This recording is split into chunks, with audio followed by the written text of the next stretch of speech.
fine by the forum for us to do. Thank you very much. So everything's moving forward in that manner. Okay. Right, well, I think we should just jump straight in and get to the topics on the agenda. Is Dan home here? Yep. Do you want to start us off? Yep, okay. So my policy was the smoking shelters.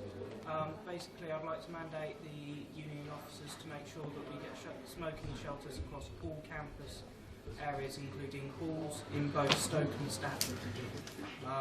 So, yeah, basically the reasons for this are to provide dedicated smoking provisions to students and make sure that we stop things happening like students standing right outside the door when obviously you've got smoke going into the windows and in the doorways and stuff, because it's not always the best situation for non-smoking students, but also to give smoker students a place where they can go and under the cover of rain and whatnot they can obviously smoke and talk and all that kind of stuff.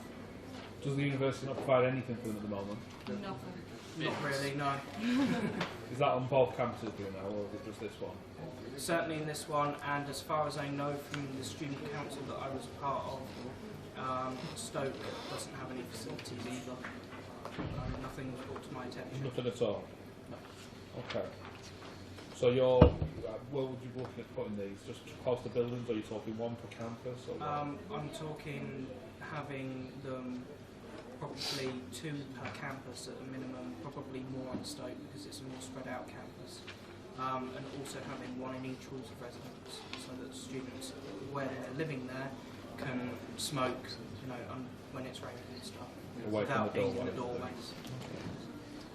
Right, I think this is a fairly straightforward one. I think you've got all got one. Excuse me. Yeah. There is an opposite side to this, and it comes under the university and the students' union and the students themselves. There's a duty of care for other students as well. And are we, as a union, going to go out there and promote smoking? So this is some of the arguments we need to look at. I don't think it's right for the students' union to go out and say it's okay to smoke. Because there's a lot of data out there that says it's wrong, it's not healthy and stuff like this. So we do have that duty of care to think about.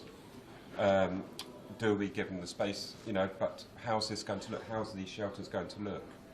You've got to look at the law of that side as well. It's okay to go and smoke, and I'm not a big anti-smoker. It's just these questions that we need to ask each other. What are the real argument over this? One of them is duty of care from the students' union to other students. Budget, who's going to be paying for it from the university? Does the university want to promote smoking? Does the students' union want to promote smoking? Is that right? Right, as far as the duty of care thing is concerned, did you know people are going to smoke anyway? It's not about them, it's duty of care to others. Yeah. It's not duty of care to yourself, that's your own choice. It's duty of care to others. I can't speak from the panel, but I can certainly speak from my own point of view, and that would be that surely having a shelter away from an entrance where you've not got a crowd of people all sat around an entrance smoking, so non-smokers have to walk through them first to get into the building, surely that would be providing a service that's better for all. Okay. At the moment, as far as I am aware, especially on the Stoke campus, all the cigarette bins are right by the entrance, which is why a lot of people smoke by the entrance, because they have to walk to the entrance with their lit cigarettes to put them in the bins provided, rather than dropping them on the floor. So this would be providing a solution to that as well, because presumably the bins would be put with the shelters. The problem for me is I'm asthmatic. And they're away from entrances and that as sort long of as thing. smoking areas are well away from them. Yeah, go ahead. You've got to think of the issue as well. Smoking shelters have got to be at least 5 metres away from you wherever. So outside Ember Lounge, for example, on Ember Square, if you were 5 metres away from there, then you'd then be by windows on the other side. So say if you set up a smoking shelter around the corner, people aren't going to go there, to be honest. If you've had a drink in Ember or whatever, you're not going to walk around the corner, go to a smoking shelter and come back. So it's how do you, is it then you have to smoke in them shelters and you'll be fined if you don't, or, you know what I mean, you've got to think about these things as well, because people will just stand by there and smoke anyway. Well, as far as I'm aware, certainly in businesses, there is, usually a no smoking outside of the shelter room. Now, how that is enforced is entirely that is the question. It's whether we supply the shelter or not. Yeah, go ahead. Is this not putting impositions on students again with fines? Because with the car parking, there was loads of complaints about the fines. If you're putting fines in place for people smoking, it's going to put people off from coming to staff. The fines are a question for the enforcement. I mean, that's not what the gentleman's bringing forward. The gentleman's merely bringing forward whether we should provide the shelters or not. Yeah, but you've got to think about all the stages. It's all the stages, not just one. Well, it's also students are lazy. They're not going to go to all the shelters. That's the big thing. Students are lazy. So it's a question now of what's the better system? The system now where we've got people standing around anywhere outside. They're still away from the building. So when you're stood outside and you're, say, waiting for somebody, you can stand under the shelter, you're not stood in the rain. This is a massive problem, especially on this campus. There's nowhere to really sit or be, especially when it's raining. So at the Octagon, when it rains, people stand in the doorways. So not necessarily a smoking shelter, but somewhere when people are stood outside, they're not being rained on all the time. So it's not necessarily for smoking, but it's just a place that is sheltered. Yeah, go on. It's another question is what's other perceptions of shelters, because with the law of being in buildings, you're not allowed to smoke in buildings. So you can have 3 walls. But technically, you're not allowed a roof. You're allowed 3 walls and a roof. A building is described by law, and it was put in law and statute due to the smoking ban, as a building with a roof with 4 walls. And technically, you can have 3 3/4 walls as long as there is a gap within the wall. Yeah. It's classified as a non-building. They need to be over 50% open. Yeah. That's what it actually says in the smoking law. It's the amount of walls as well and as long as the roof. But that's going to be for the union to decide what kind of shelters, etc. The question is at the moment: do we provide the shelters or not, or indeed do we get the union to lobby the university to provide the shelters? Sorry. Yeah? On the flip side, I do take Kat's point of there are people who are asthmatic, there are people who don't like being around smoke, and I know that we've had a few people raise that as an issue. So, like, I'm using Ember as an example again. You've got the smoking bit at the front, and then there's a smoking bit on the side. So maybe there could be some way of doing one designated smoking bit and the rest. You know what I mean? Well, that's how businesses do it, don't they? On the outside, they have a no smoking section and then a smoking section. Maybe that would be better. Well, at the minute, the Stafford campus is saying they have nowhere to smoke when it rains. So it's whether the union are willing to, it's whether we campaign for the union to provide smoking shelters for them. Yeah, go on.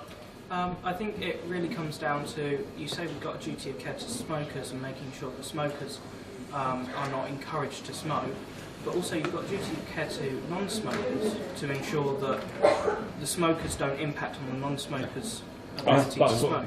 That's what I was saying about not having near the entrances, etc. Agreed. At the moment, I mean, we've just passed, a group of smokers coming in this building.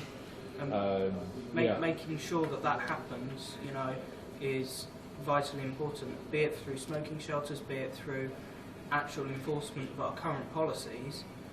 We need to make sure that both smokers are catered for, because we're not here to teach smokers not to smoke, because that's a lifestyle choice.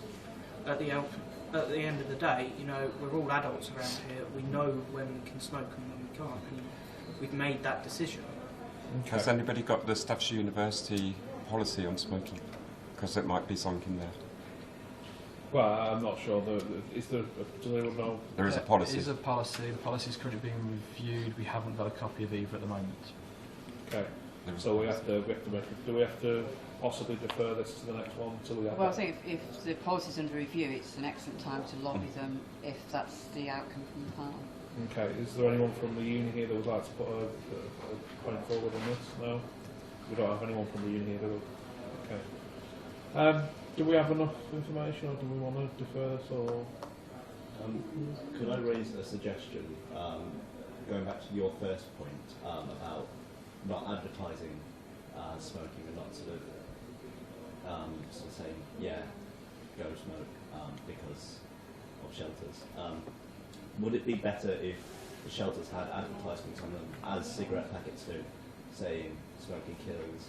Do you think that would? If that's what the union would like to do, then yes. I don't have. Personally, I'm an ex-smoker and I love patter smoking because as I miss it. But I'm just thinking about other students here, and the duty of care, especially with the government sort of getting it harder and harder to sell, making it harder and harder to sell cigarettes to try and put people off. And when you have a university at this level, and you sort of say, yeah, it's fine to smoke. You're getting a political situation. I think we're talking about a double-edged sword, aren't we? We are in a double-edged sword here. You're going to be wrong whichever way. Shelter, you're taking that smoke as long as they're used, and What's against that?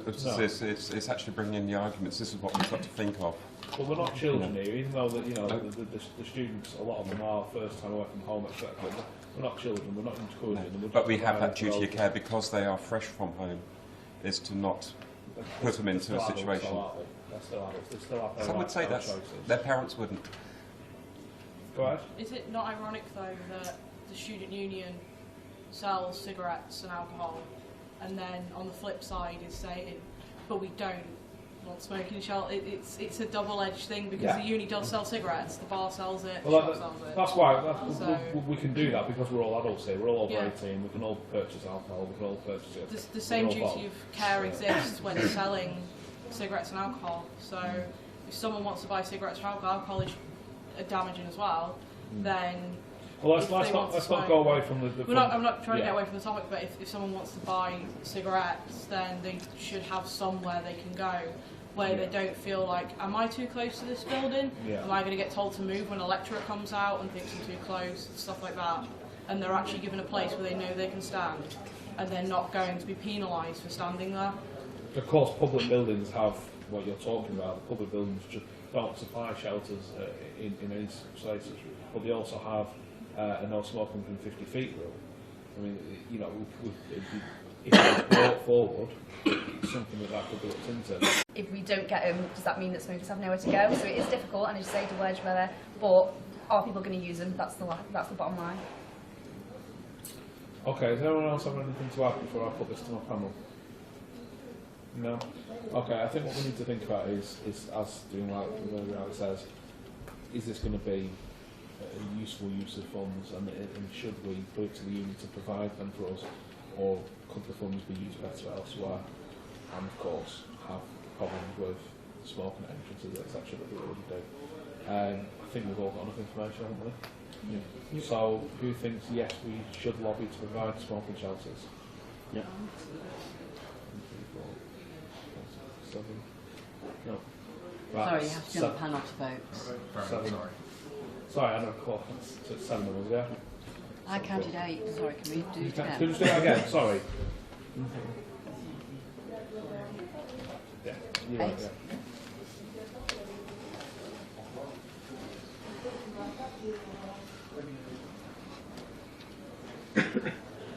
Okay, next on the agenda. Let's have a look, see what we can mix this over. I think it's Rebecca Unsworth.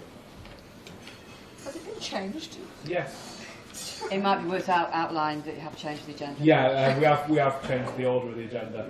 I'm gonna take them in what I think is going to be the longest running first, and then the shortest running the last. Oh, thanks. You think mine's going to be a long running one? I think it's interesting. Yeah. I put forward a topic of discussion of having remembrance monuments. We've had a lot of students, everywhere's had students and staff members who've died whilst in service or whilst they've been at university or ex-students. There is nowhere currently for students and staff that is a central monument to remember those that have died. At Stoke we have trees that have been planted for staff members, but there's very limited things for students. So what I was suggesting in both Stoke and Stafford is having some form of monument put up that people can go and remember those that have passed, and it'd be quite good to have, because next year is the 100th anniversary of the First World War, and we will have had students from staffs at the time of what staffs was at the time who would have fought in that war and would have died. And from a point of view as the LGBT chair, every year we do vigils for Trans Day of Remembrance and World AIDS Day, and at the moment there is nowhere where you can go to do those vigils. We either have to do it outside the Ember Lounge or around a tree, which is what we did this year, and it's not a good way of remembering those that have passed. And it'd just be nice to have something that staffs have put up to remember those. Okay. Is there nothing supplied by the religious services of the uni? There's a house in the by Ember. Yeah. The Faith House might be going to. Really? Okay. So that's some of the services being withdrawn. Not the service isn't being withdrawn, just the building. Building. It might be used for something So else. still Might be have- reappointed somewhere else. We still have some reason the position Yes. of Yes. the Reverend Nick or something. What I think. Mix of Mad Nick. Mad Nick. Okay. Yeah, go on. There is already a stone outside the law school, but nobody knows about it. Since I've been here, I've seen 3 students who have died in various ways, and it's not nice, but it was nice to remember them because they're remembered by their friends or their societies or their teams and stuff like this. And I think it's ideal to have a central place. At the moment in Stoke, we do have, and we do have here as well, we have planted 3 trees in remembrance to the Holocaust on campus. And it'd be nice to have a central area where we can have this remembrance, not just for our students, but for other people across the world who have trouble, students in general, who get murdered, you know, for being students or trying to empower other students just for the right for education. I just think it'd be nice to have a central area where you can just go, have a look, and have something like that, and something that's effective for that on both campuses. So, are we talking similar to a stone, or are we talking a building? I was thinking of something like a statue, but we could open it up to students to design it as something like that, so the art school could get involved and design something that they think would memorialise it in the best way. So But something that's permanent. It's this not. stone that isn't utilised at the moment, do we know what's on it or anything like that? I think it's got one person's name on it, but I know there's 3 trees that are being planted recently for staff. Around the stone? Or? Not around the stone, just around campus. Anyway, there's no centralisation for it. You know, if you don't know it's there, you don't know. Right. Okay. I think this is a good opportunity as well for fundraising and basically raising awareness of the various ways that students do pass away. Definitely a fundraising opportunity. Yeah. Okay. Anyone else got anything to add? No. The other thing I'm concerned about to our panel is if we already have something that's not being utilised, if we then provide something else, is that going to then be utilised? Yeah. I think it could be amalgamated. So it'd be nice for students to design something for students and staff, but to amalgamate it all so you have the base, could be a stone which is outside the law school, have it moved to a more central location so people can see it wherever it is on the campus. But we need something in Stafford as well. But I think it would just be nice to get the students involved in this so you get more profile to say, look, there's a lot more happening out in the world, there's a lot more happening to our ex-students or our staff and stuff like this. So actually sort of bring it together and just have a memorial area. Interesting. The already existing things in place. The only thing we have on this campus is 1 plaque for 1 student that's on the side of the octagon at the entrance. It's Right. not visible. We have nothing on this campus to remember any of the students who might have passed away or lecturers. I know there's lecturers who have passed away who aren't remembered, and there's nothing that goes on. And we have plenty of green space which could be dedicated to this, and it could be a place for students to go to reflect. It gives them a lot of time to have sort of a personal moment. It gives them space to go somewhere to just sort of reflect on life and things in general, and we don't have that kind of thing right now. Okay. Yeah. Well. The thing is, with the stuff that's in Stoke that I know of at the moment, it's all dedicated to staff members. So it's going to be hard to get staff members who've probably fundraised themselves to get the plaques put up and the stone put up in outside the law building, to have that change to involve students as well. It might be a bit of a hard task and take for staff members to see something that they've fundraised for, say, a dead colleague to then be put on with a student's name or to remember students, it might be a bit of a... Could be something left by themselves. Yeah, it's a hard ask, and it's a hard ask for the families as well. So that's why we're trying to get something that we've put up as a union, so that we can say, well, this is what we've done, this is something to remember our students and our staff. And it's just something nice that the union can help from the students' point of view. It's something that the students are giving back to the uni as well, when you think about it that way. If we're fundraising, it's something that the students are giving to the university to remember students and staff. Kat? Until we were having this conversation earlier, until the redevelopment, the memorial as it was kind of tucked away behind all these trees, etc. It was its own little thing, it had its own little path. It's only since the redevelopment it's been a lot more open, and until I was talking to Fee earlier, I didn't know what it was, and I go into law school constantly. So even though it's there, no one actually knows what it's for, so it can't really, like, you need to know it's there in order to utilise it. You also need to know who's on it, I think, because I walked up to it once and I had no idea what it was either. But also, where it is at the moment is in the law school, and if anyone goes to the Stoke campus, you'll know the law school is completely the other side to everything else on the Stoke campus. So even if we move it to somewhere more central, it'll be better because a lot more students will actually.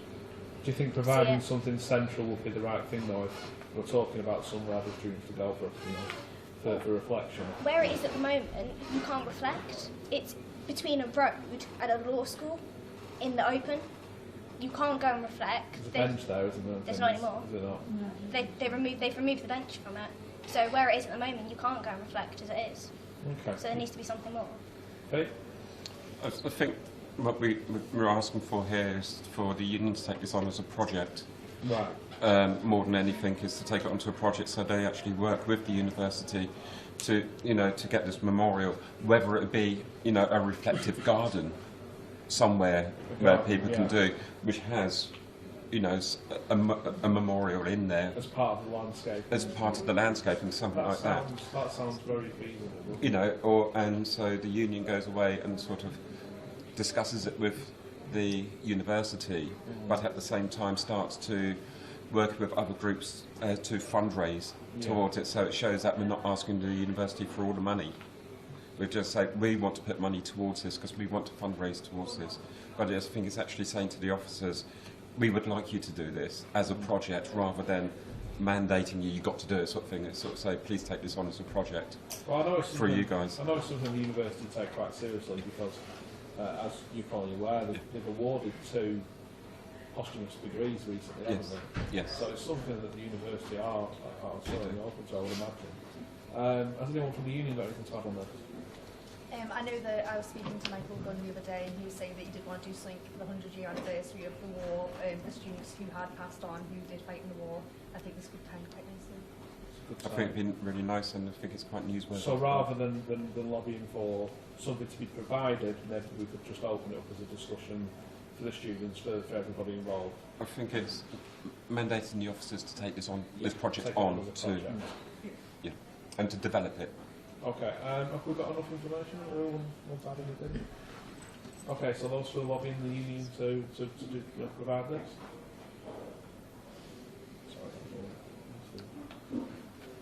And those not? And the cat 7 then, what did you vote? I'm not sure. This is talking about Holocaust. This is talking about this is colleagues. This is lectures. I'm not sure what this is all about. It's more about private places than that, really. I'm not sure what it's I'm You're against it. So those 4 again.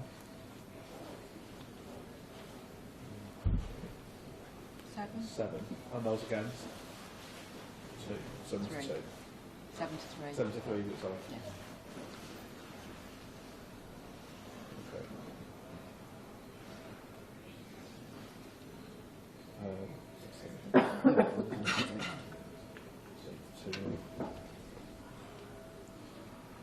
So yeah, it is, isn't it? Right, okay, that just meets the 75%, doesn't it? I was trying to work that out. I think it really, if my maths is right, it just falls short. So 7 as a percentage is 70% rather than 75. But we're not willing to with the numbers we've got, we're not willing to say that's a majority. Well, it is a majority, but the way the structure is written, there has to be 75% in favour for it. Yeah. So yeah, in that case, we'll put that forward for the student opinion to be heard, and see what's altered on that. Okay. So can I ask, Becca, do you mind writing something a bit more formal so that we can put your thoughts on the website? Indeed. Okay. Thanks for the work, Margaret. Sorry.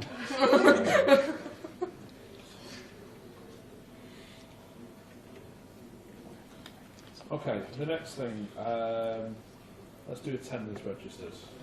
Let's touch on that. This is probably going to be uncontentious totally. At the moment, there's a number of students who are actually complaining about the attendance slips that they keep having to fill out. It's been 2 now in a month to register that you're still at university. The history of them goes back to the UKBA, where it was brought in to make sure that international students were actually attending the university at the time and not swanning off to go and to do work and stuff like this. And they thought it, then the finance company decided that it's a good way of registering if you're still at university for your student finance. It's sort of getting out of hand at the moment because it's getting a logistical nightmare for students, having to first pick up the form and find a lecturer to go and sign it, then they're going to have to go and hand it into somewhere else. What we are going to ask of the Students' Union is to try and get them to work with the university to streamline this. Paper copies is not green, you know, and Students' Union is very green. They're trying to get the university very green. We want them to start thinking about electronic methods to register. So they could have, like we do now, you have, you know, if you want to get into car parks, you just put your card on the thing, it reads you, and you get in. It's registered that you're on campus. So you have a mobile version of that you can give to lecturers to take into courses on specific times, and they get told, you know, you've got to come in and scan it on that particular day. And they just come in and scan it, take it away, plug it into the system, it tells you if you're there or not. And that could be just taken university-wide, but it doesn't count money. You're there already, it's being managed by the lecturer who's giving it, and everybody has to turn up for lectures.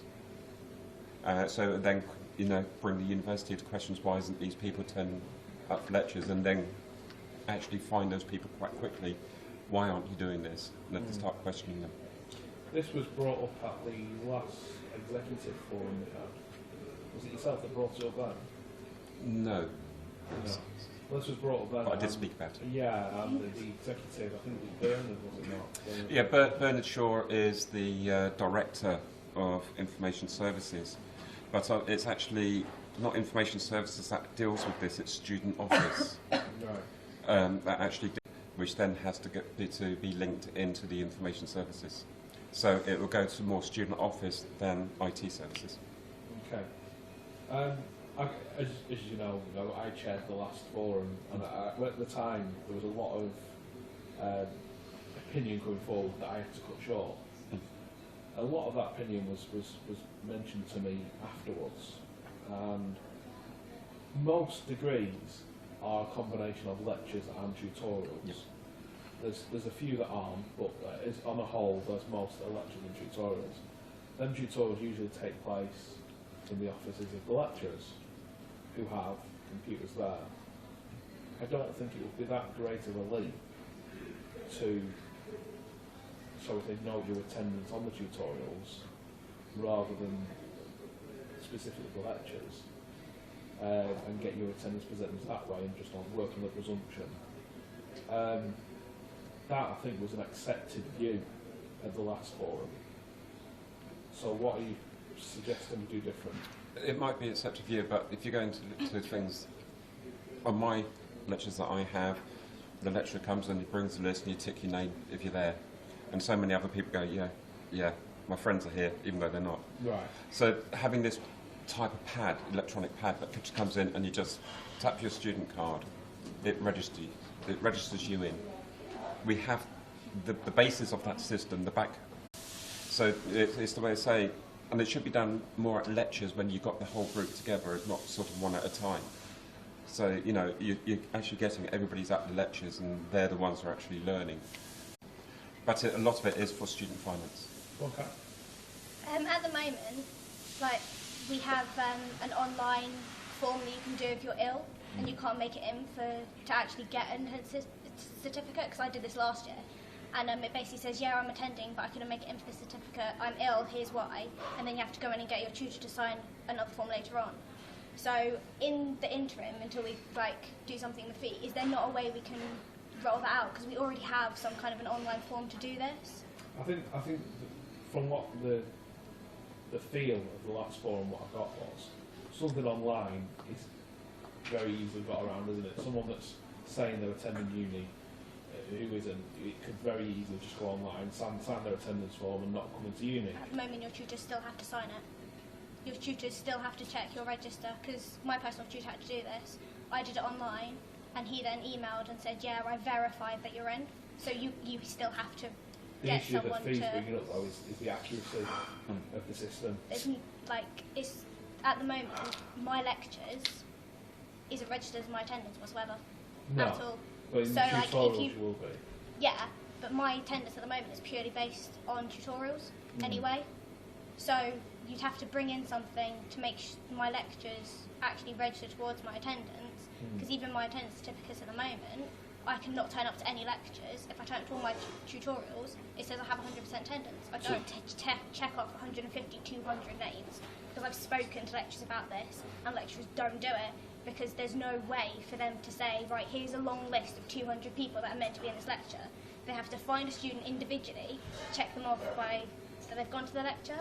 There's not an online form for a lecturer to just go right and tick it all down for some courses. So it's an accuracy issue, isn't it? It's making sure that the person is saying they're in and they're not, because we can't just not do these, because it is now law, isn't it? And we have to register our attendance, especially for international students, but even more so because we don't get our finance, as was discussed at the last. Yeah, go on, Vic. Yeah, it's more than accuracy, you know, because attendance certificates are random. You shouldn't know when they're happening. But it's the fact that we've had 2 in a month for, you know, Is it full random time. at the moment? Sorry? Is it random at the moment? Yes. No, They're random. They're meant to be random. So the fact that we've had 2 in a month could mean we might not have Yeah, another but one it's till the the end fact of that the year. students are getting upset because they've said, well, we've just done one. You know, this is now taking time out of my study, and, you know, and why do I have to do it again? And so you've got these arguments. So it's not about, you know, being accurate to record. It's trying to stop the process of, you know, it's taking 3 hours instead of a second to swipe a card. When, you know, every student card has so it's dealing with more a chip. More than one issue, isn't it? Yeah. Go on. I'm just going to do the flip side of the technology argument. Technology can be fooled. Oh yeah. And I'm just going to say this as a thing. When the thing was outside for Ember Lounge, for the tap-in or tap-out, whatever it was called at the time, I knew that students was taking other students' student cards and putting it on. There's always going to be the availability of someone managing to cheat their attendance record, whether online or not, by just giving their student card to somebody else and them hitting it for them. It's not exactly unfeasible. But presumably, if this is happening in tutorial groups where we've said the infrastructure for the technology is already in place, if the lecture's got 8 people are here and there's not 8 people in front of them, it's a way of double checking who's there, isn't it? As much as this sounds like a brilliant idea, I know a lot of lecturers who are technophobes. Yeah. And if anyone's been in like the sociology department, our lecturers aren't the most brilliant with technology. At the end of the day, it's getting lecturers to agree to this, and the lecturers who don't know technology, I've got the ability to be getting fooled with it, and there's going to have to be training for the lecturers as well, so it's going to take a while to get implemented if you're doing it with technology. Yeah, well, it's going to be a time frame, isn't it? Right, let's get the 3 comments and then we'll see if we've got to more time here. Yeah, Sorry, gentleman to my left had his hand up first, Chris. Well, sorry, I didn't see that. No, it's all right. It's okay. Yeah. I think, I mean, from my own understanding, I think there's a bit of a flaw in the way it's being done, because you're actually getting a warning anyway that next week you're supposed to be attending via email and anything else. And I think take from home and at school, and there's a track record, there's an audit trail when you log in, where you've logged in from. Yeah. So I'm sure they can actually be able to pull that information from the systems anyway. Because believe me, the paper copies, some lecturers, because you go to lecturers, right? There's 50 students in a queue. He's not going to be checking whose paper it is anyway, so he's just going to be signing on it. The problem with that is I think, from what Bernard Shaw was saying when this was raised at the last forum, was an engagement issue. If you can just look at the like you say, the trail of log on, what's to say that that person isn't just distance learning from the uni? He's taking the information from the uni website, from home. He's not engaging at the uni. He's not actually attending at the uni, and that's the way that they're doing that. So for someone to go that far to cheat the system, will still teach the system paperwork anyway. So this is the problem. They'll still be able to manipulate the paperwork anyway within that week, because unless you're going to be doing it every day to come in and sign the paperwork every day, you'll be able to. But I think there's that inconvenience, not just on the student part, but I think on the lecturers themselves, to sign the paper copies, because everyone has to rush in on them. Okay, what's the next point? It wouldn't be that far a reach to just say, why don't we use the attendance system already in place and utilise that, because at the end of the day, it may be an inconvenience for lecturers to just do a quick head count and make sure that it's roughly right to what their attendance sign-in is in terms of numbers. But what's even more of an inconvenience is for them to have to sign 200 plus letters every month or so, even though this is supposed to be random, every month or so, having that frequency of attendance certificate is pointless, because what you're then doing is you're then saying, right, so I've got these, I'm not doing attendance certificates anymore, but every week I'm checking how many lectures does a student need to. If it's below, I don't know, 70%, then we need to bring this student up and say, look, why aren't you attending all these lectures? And because of course at that level the funding would be effective, wouldn't it? Well, yeah, exactly. Okay, what's the next point? Just about the swipe card thing. Where I went to college, they did this system, and when it worked, it was the best system in the world. But when it doesn't work, you're not there for class, you're not there for this, you're not there for that, and the whole system just crashes as soon as one thing stops. Okay. If you've got a broken card chip, you're screwed. Get another one, Yeah, you've got to go out, get another one, come back, and then you've lost half hour sometimes. Okay. Yeah, Rob? Just adding on to Tom's point, with the electronic system, if you implement that, you've got to think of how long it's going to take for 200 students to swipe in when they're going into like the Red Lecture Theatre. It's going to be 10 or 15 minutes. Surely that's going to be a lot more efficient than 200 bits of paper, though, isn't it? That's true, but it does crash a lot. I had the same system in college. I had a class of about 40, and that took 7 or 8 minutes to get everyone swiped in. You also got to think about the timetable. If you swipe in 2 minutes before your lecture's due to start, what's going to happen? I mean, are the swiping's going to start, bang on 1 o'clock? If that's the case, that's 10 minutes of your lecture gone. So, I think the money would be better spent somewhere else. Right. No, you sort of just keep a visual system, is what you're saying. Yeah. Yeah, go on, Faye. Yeah, it's just saying, I think there's a bigger picture here, because we know that different courses and different faculties have different ways of monitoring attendance, and it's one that needs to be sort of standardised across the whole university. I can understand what you're saying about the time, being swiped in and stuff like that, but this is a random thing, you don't know when it's going to happen, and the lecturers will know, and it's just 10 minutes out of that lecture for that one day out of the semester. So it's not a one that's constant. This is not what we're saying. It's got to be done constantly. It's about being transparent and portable. So it's not something that's on the wall and you just go and hit it every time in. Let me try and put this into a nutshell for the panel.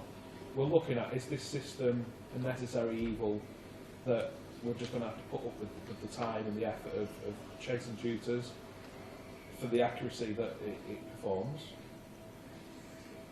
Well, sorry, I'm really sorry, I never saw your hand. Go on. Right. On Dan's point, where it's when you take into context the attendance in the lectures, some courses have the support sessions, which aren't official lectures.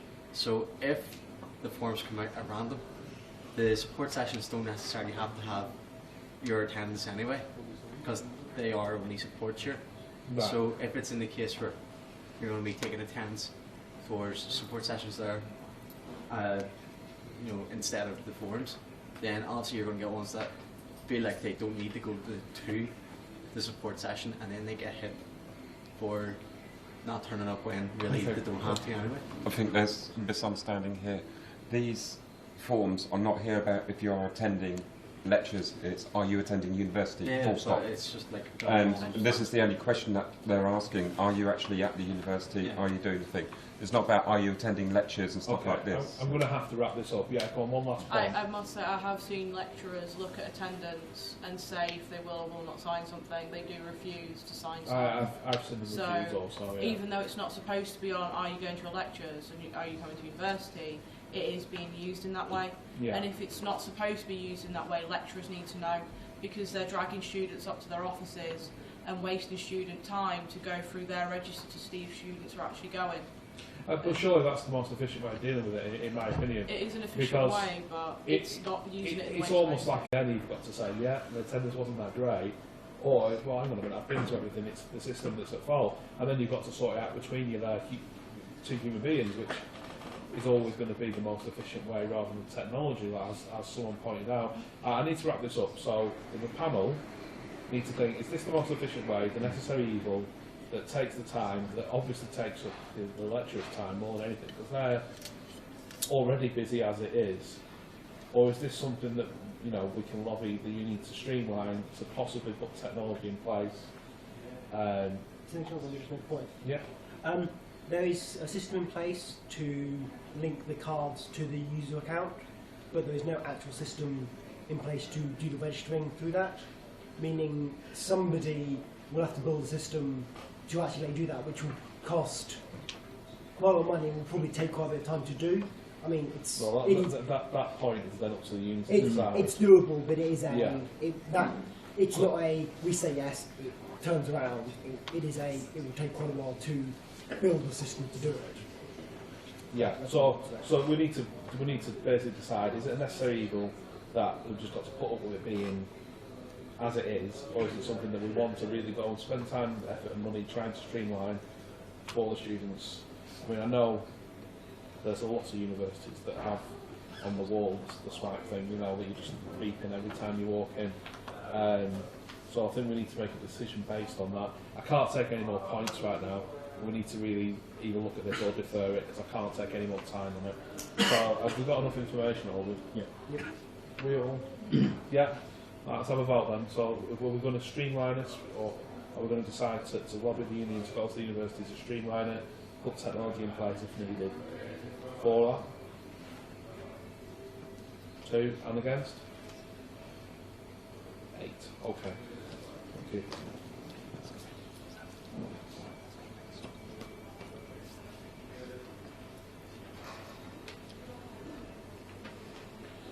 Okay, thanks for that.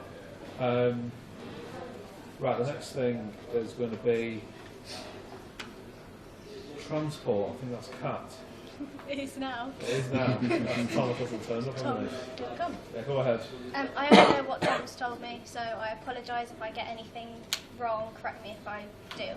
I know that a lot of people use the shuttle bus between Stafford and Stoke, and I know it's being looked at as to how they are going to do that in the future and whether they're going to expand it, etc. But I know that Tom in particular is having a lot of issues as to when this bus actually runs, because at the moment it's in a really awkward place on the site. I've looked personally with Tom and it is a struggle to find it. There is no way to know when it's leaving, when it's arriving at places, which days it's running. It's up, but it's currently running until we see what is going to happen next semester when they've looked at how well it's running this semester. Okay, so the shuttle bus particularly. Yes.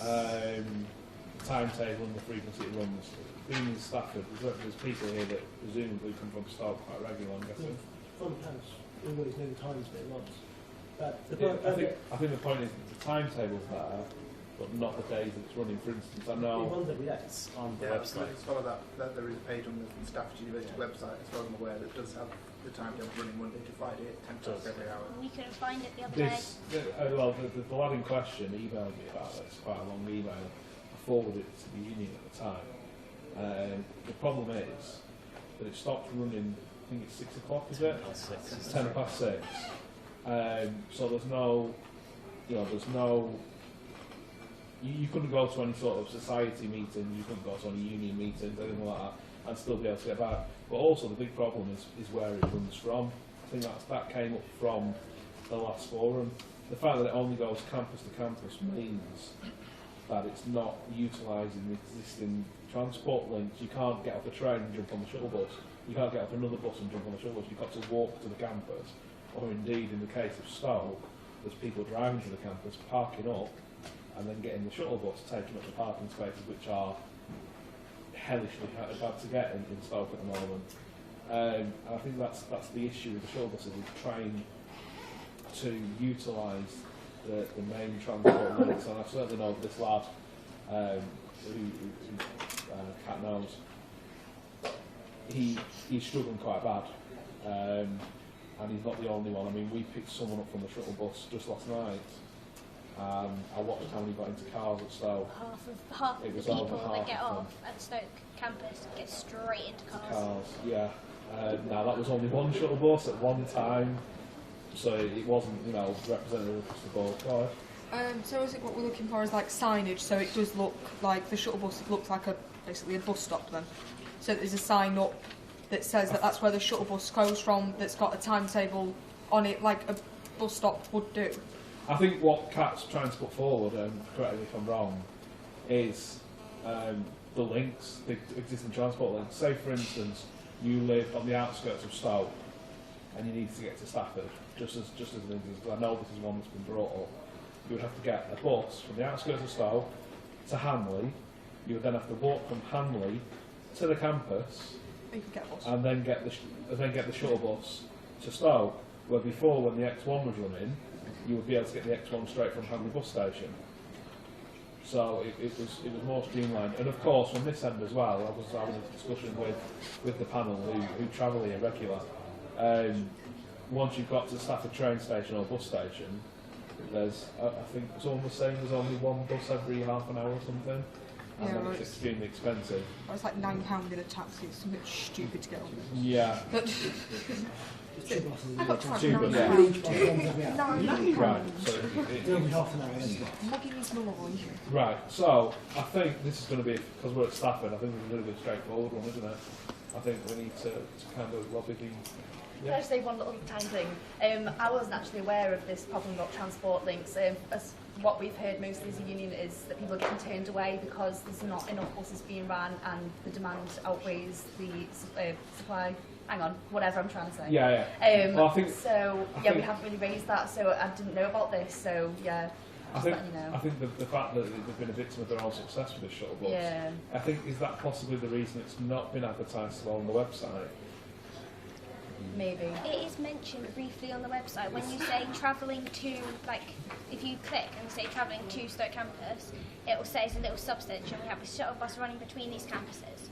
In the travelling to campuses bit, the shuttle bus is not there. No, it's a sentence. It's you have to search it, and then it's under on, like sustain staffs, and then it's under another label, and then it's under transport, and then it's there. It's really difficult to find any information that's on the website as it is. Just as another point, as a member of Disabled Students Forum, can we put in here as well to lobby the students, lobby the university to ensure that it is disabled friendly? Because I think it is now. No, that's coming after Christmas, hopefully. But I did speak to Malcolm Newman, I think that's his name, Director of Finance the other day. Is that his title? I don't know. Mark Hattersley, I'm getting confused. Yeah, and basically told him about these issues and that what is being put into place isn't enough, but we'll definitely raise. Is it going to be every shuttle bus though, or is it just going to be one because it's not enough access? I think they've got a couple. To my knowledge, they've purchased two, which they're currently retrofitting to make them accessible. But obviously, in the meantime, taxis are available for students. I can, even though I'm supposed to be impartially on the panel, I can actually. I'm from a background of transport. I've worked for many bus companies. It is extremely difficult to retrofit minibuses, especially because there's no room to put a lip on them. To retrofit a bus is very easy. You just clamp it on the side. But a minibus is extremely difficult. Also, being from a transport background, I can say that what I'm going to put forward to my panel to vote on is going to be extremely expensive for the uni, and that is an operator's licence to run as a bus, basically, because that's what we need. We need to utilise the links, possibly look at, if not a bus, possibly look at running a shuttle bus from opposite the train station when there's other bus stops, that sort of thing. Otherwise, we're going to need operator's licence to run from the bus stations. Now, I know all that from my previous experience, but that's for the uni and the unions to Can I decide. double check on open days for they do run the minibus from Stafford train station, don't we? Yeah, we do. On the open days, I tweeted about this on the open day for the lad that's put this forward. We got misleading information. We got- one yeah, party said it's running and one party said no, it doesn't run on a Saturday. So, as far as I was aware. No, it was running on open day, I can tell you that, because I was working it. So they was running the shuttle bus from site to site because we kept on having people turn up at Stoke who were supposed to be at Stafford, and we just kept on putting them on the shuttle bus. I can actually say that Rochelle said it was running, and Staffordshire Uni said it wasn't. So I got 2 tweets back from her. That was the issue. Okay, so I need to kind of wrap these things up. Go on. This is a quick boring point, just as a point of information. For them to put it outside the train station, because obviously I work at the train station, they wouldn't be able to do it because the bus stops are privatised or something, and it's a £250 fine if you stop outside the train station. Well, what it is that the bus stops are public and you've got to have an operator's licence to use them. That's what it is. It just... Yeah. boring But there's parts of the campus that are closer to the train station than the sports centre, isn't there? I mean, I know the sports centre is easy for people that live in halls, but it's not easy for existing transport links. Okay, so what we're going to be voting on is to put to the union to improve the existing transport links, look at alternatives to the shuttle bus, and look at improving the shuttle bus service, possibly even lengthening its timetable. Do we all have enough information to vote on that? So who's for that? And against? Okay, so 7-3 again, that's going to have to go onto the website.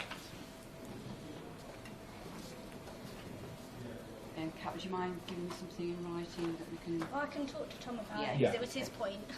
Yeah, well, I'm sure So Tom will I'll team put up with something him. forward, yeah. Something I'll make about that. Okay, the next thing. Oh, my favourite issue. Car park permits. Sorry. Is it Leanne Holt? Hey, Leanne. Yeah, I just wanted to bring up that a lot of people... Sorry, I'm really sorry. Can you keep your voice up? I'm really struggling. I just wanted to bring up that a lot of people have been denied parking permits for the Stafford campus, even though there is a lot of free spaces available on the campus. I'm not sure if it's just because we're using the same rules as applied to Stoke, where I know they're having a lot of issues with parking, but it doesn't seem to be an issue in Stafford campus, and we're just following the same rules just for the sake of it. So I just wanted to bring that up for discussion. Okay, so you're looking at possibly amending the permit scheme, or you're looking at maybe doing away with the permit scheme. What are you putting forward here? Maybe just making the rules more lenient so that more people can get passes at the Stafford campus. But then open source, yeah, go on. Do people that haven't been denied the permit, are they within the 1 mile limit? Yeah, but the thing is, in Stafford, most student houses are within 1 mile because it's quite a small town. And there's I've heard of situations where people on the same road have been denied and accepted just because their houses are a few meters away from each other. It seems a bit weird. One further question: do you know of any disabled any disabled drivers that have been told no? I don't think. Right. Yeah, go ahead. Just to build on the answer. Say again, sorry. Just to build on her point there, it's just that whenever you're talking about the ones that have been denied because they're within 1 mile, that is the majority of the student population that go here to this campus, because personally I live beyond 1 mile but I don't need a car permit. But the fact that the ones who live the likes of Oxford Street and Corporation Street, for them to walk, it's a really awkward network of streets anyway, so if they're walking you know, it's taken a lot longer than what it really should be, despite the distance, you know. So. Okay, so sorry, I think I just took the wrong end of the stick there. Are we talking about people that are too close that aren't getting a parking permit? No, it's like the ones who live too close and can't get the parking permits. Some of them actually do need them because it is a long walk anyway, because of the way that the street networks are all set up. You know? This is an open question. I mean, I have no opinion on it either way.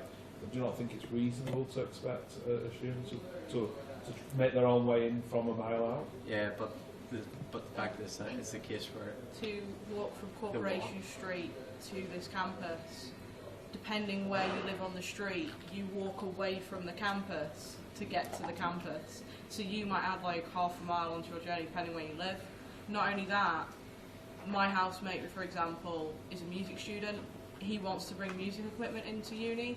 If he lived within a mile, he would have to find a way to bring very heavy equipment into university while walking, and that seems a bit unreasonable to make students kind of bring stuff into uni that isn't necessarily easy to bring in by foot.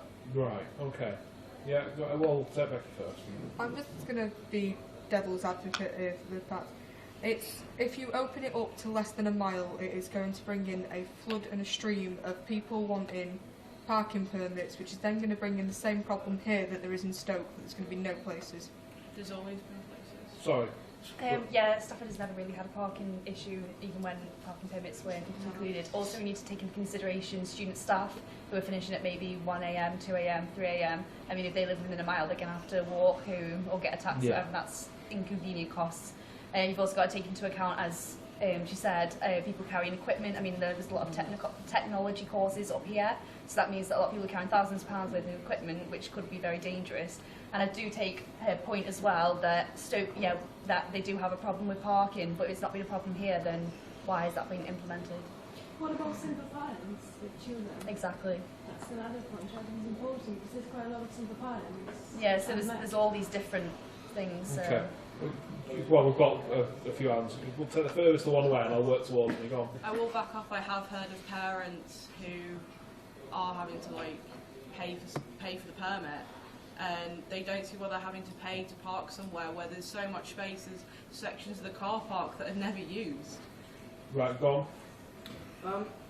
Is it really even necessary to have the parking permit scheme at all in Stafford?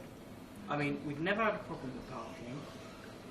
We don't need people realistically to be monitoring it. The system that we've had has always worked, and unless someone can provide me with evidence that shows that there's a significant change in this campus over the last year that means that more people are going to be coming, bearing in mind that we've just moved a department over to Stoke, then I don't see why Stafford needs to be following suit with Stoke just for the sake of it, really. Okay. Someone else at the random? I'm just wondering what the barriers for at the university. When you drive in, you need to scan your card to get in, but sometimes it just opens for anybody. So I'm just wondering why that's even there. It's for after certain time. My boyfriend dropped me off today, and the barrier just went straight up. Yeah, it's normally after like 6 o'clock. You've got to swipe. Yeah, but you have to swipe during the day sometimes. You're supposed to swipe during the day. Okay. Yeah, as one of your points about bringing heavy equipment in, there is a rule within the subsection of that you are allowed to bring equipment in. You go to get a temporary pass from the huts. So that's what happens in Stoke, and that's what can happen here as well. So you've got that. But I think when it comes down to, you say, why do we need it at Stafford when it's not a thing? We're a university, we're not a Stafford University, we're not Stoke University, we're Staffordshire University, it's one rule for all. Yeah, but the problem's at Stoke, but yet Stafford's being treated as if it has a problem. And I know one of my friends has said it feels like the campuses are being treated unequally by being treated equally, by saying you need a permit because a campus over 20 miles away has a problem. And it feels unequal to the people in Stafford because they're basically paying £20 a year because another campus has a parking problem, and that's not fair on students who came here, I mean, when I came to Stafford at first, I was told parking's free, there's loads of parking, there's never a problem at all. And then within a year of me being told that, I was told, well, apparently there must be a problem because we now have to pay for permits. I think it's more a university issue that, as Bea rightly said, a one for all, isn't it? If Staff's Uni brings on the policy that we are going to implement a parking permit scheme, they have to implement it at all campuses. I totally agree that everyone should have a parking permit because, as I say, it's the same university and that. But I think that the radius should be adjusted. Yeah, it doesn't seem to quite fit. I think that's logical. Stoke City, do you know what I mean? So obviously there's going to be more people within that. But when you're in Stafford, it should be maybe a quarter of a mile, half a mile. Like, I just don't understand. Plus, the most populous Stafford street, isn't that just over a mile away? Yeah, it's Corporation Street. Yeah, so that's... Right. On the point of one for all, University of Gloucester. University of Gloucester in Ireland has 4 campuses, and each campus has a different permit scheme. Because one's right beside Belfast, one's in Belfast, and the other 2 are up in the northwest. So, you know, from one populous area to the other, the parking permits are different, but they're all in the same university. So don't see how everything has to be the same, because it has to adjust it where it's a city and where it's not. To put this forward, I mean, with your point that I'm putting forward here, would it be fair to say that instead of doing away with the parking permit scheme, having a one for all is fair, but the adjustment of the radius would be required? Yeah, I think the rules for getting a permit in Stafford just need to be adjusted. So we're not talking about even considering doing away with the parking permit here. We're talking about an adjustment of the radius. Okay. Do we have enough information to vote on that? I don't understand why we can change one rule for Stafford and have it different to Stokes, but not change another. Well, that's going to be that's going to be the issue of the union and the uni.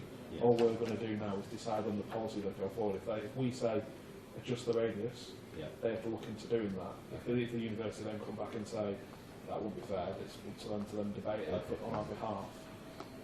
So literally we're talking about an adjustment of radius for the Stafford campus because it's a different situation to the one that's sold. Is that fair?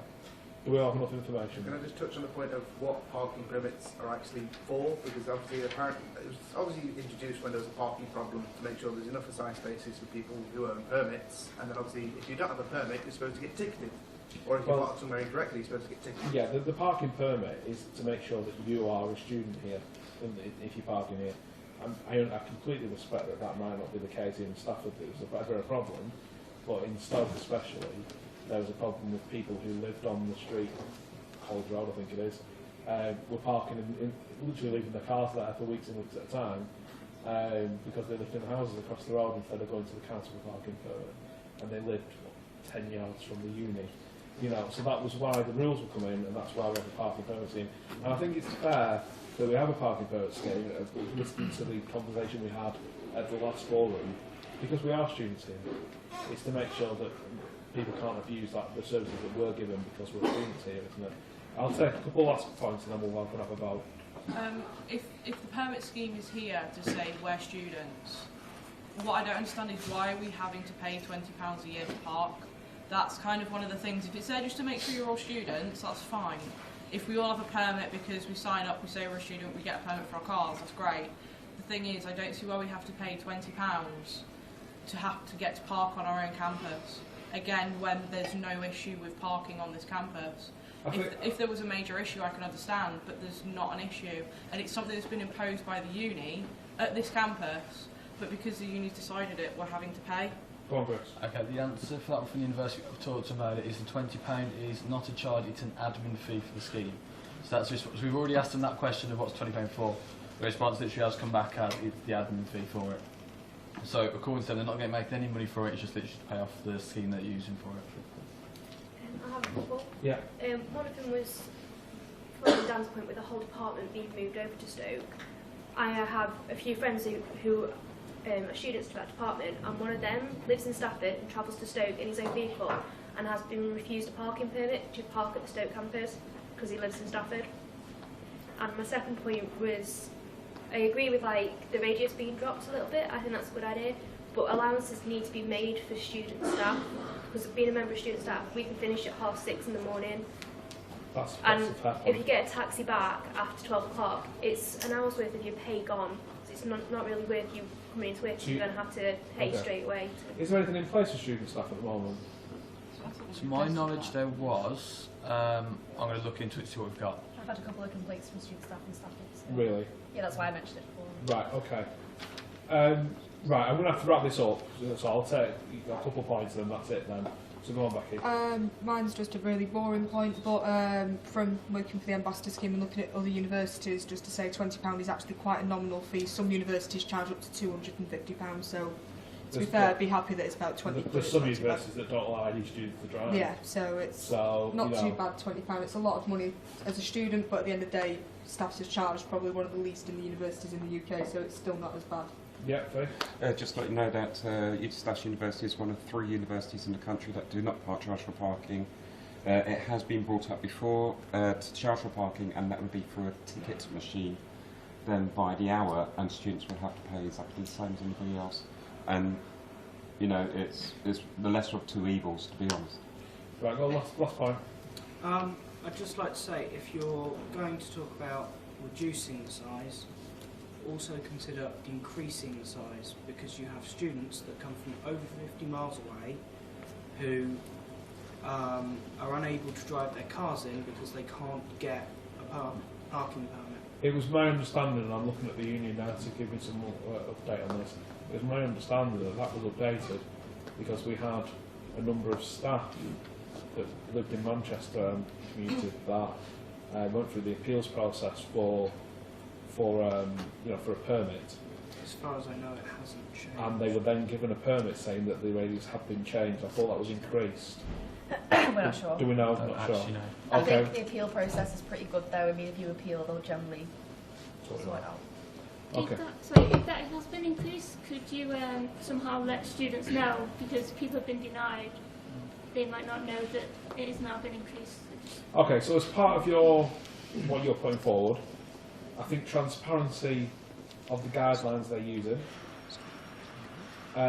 adjustment of the radius for Stafford campus. I think that's fair, isn't it? I think that they're the two main issues, aren't they? So yeah, what we're going to be voting on is the transparency of the guidelines that the university used to issue these parking permits, and a look at the reduction in the radius for the Stafford campus, as it's a bit of a different situation. It's not a city like Stoke-on-Trent is. I think that's fair. Okay, so all those for that? That's all of us. That's all of us. Okay, that was easy.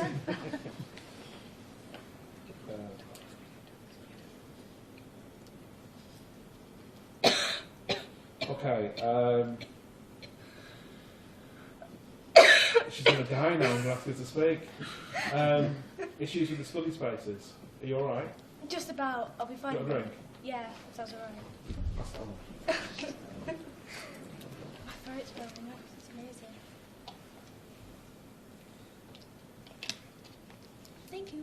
Okay, just keep it. So. Okay. Yeah, I know there's campaigning about the library, etc. as it is, but there are like 2 issues aside from the fact that you're working on hours and opening like perhaps something else. I can't personally work when it is noisy or when it is crowded. There are quiet spaces for me to go to that are not quiet. There is no enforcement, there is nothing to say that they are quiet. And I had another point that I can't think of off the top of my head now, which is fantastic. I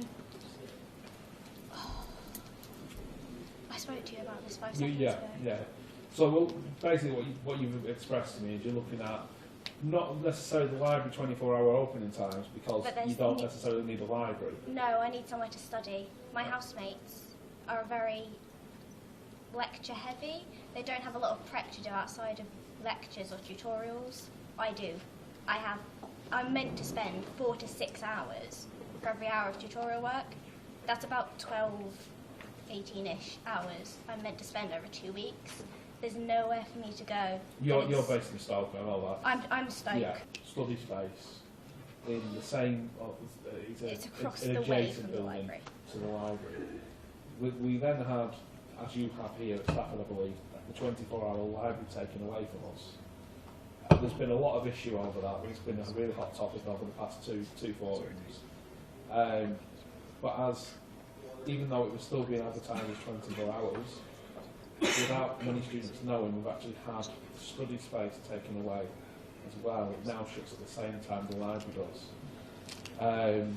There was a big question raised on Twitter by about 10 or 15 people to Rochelle, who were looking at reopening the 24-hour study space, and then they were told something, I think it was something really vague, like it would be at your own risk.